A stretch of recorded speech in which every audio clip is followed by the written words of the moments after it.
Aggiornamento del teatro Benoît de Cecco. Un argomento che alcuni cittadini avevano sottoposto all'attenzione del sindaco Fabio Marchetti non appena eletto, circa 4 anni fa, vedrà finalmente un'opportunità grazie a una serie di fattori concomitanti che consentiranno di girare alcuni fondi regionali destinati ad altro per essere impiegati nella ristrutturazione e ammodernamento dello stabile. Dopo l'esternazione del sindaco stesso durante la conferenza stampa in occasione della presentazione della stagione 2015-2016 a cura dell'Interregionale Teatrale del Friuli Venezia Giulia, che riunisce le province di Trieste, Udine, Gorizia e Pordenone e una trentina di comuni, ha generato una certa curiosità da spingermi a chiedere chiarimenti al diretto interessato. Allora abbiamo chiesto la devoluzione all'amministrazione regionale. Ringrazio l'assessore Maria Grazia Santoro perché l'emendamento è a firma sua, a nome della giunta regionale, ed è stato approvato dal Consiglio regionale perché questi fondi sono stati devoluti, questo è il termine, a favore della riqualificazione del teatro comunale. Adesso starà a noi vedere se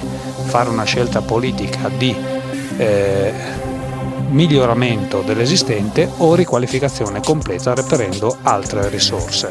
Questa sarà la scelta a cui saremo chiamati nei prossimi mesi, anzi nelle prossime settimane, visto che la legge diventerà legge una volta pubblicata sul BUR, cioè fra qualche giorno. Vi è un'ulteriore cosa che mi ha fatto sorridere, nel senso che il consigliere regionale Vittorino Bohem di Codroipo non ha presentato un emendamento a favore del teatro comunale, ma ha presentato un emendamento a sua firma a favore di una analoga devoluzione per l'amministrazione comunale di Sesto Arregana.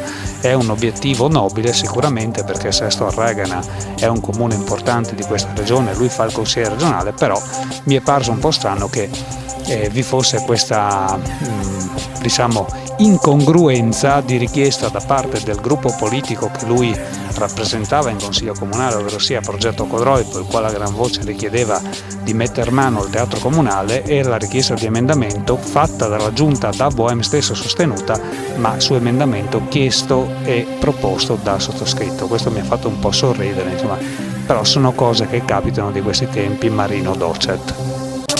Per il Ponte News, Marco Mascioli.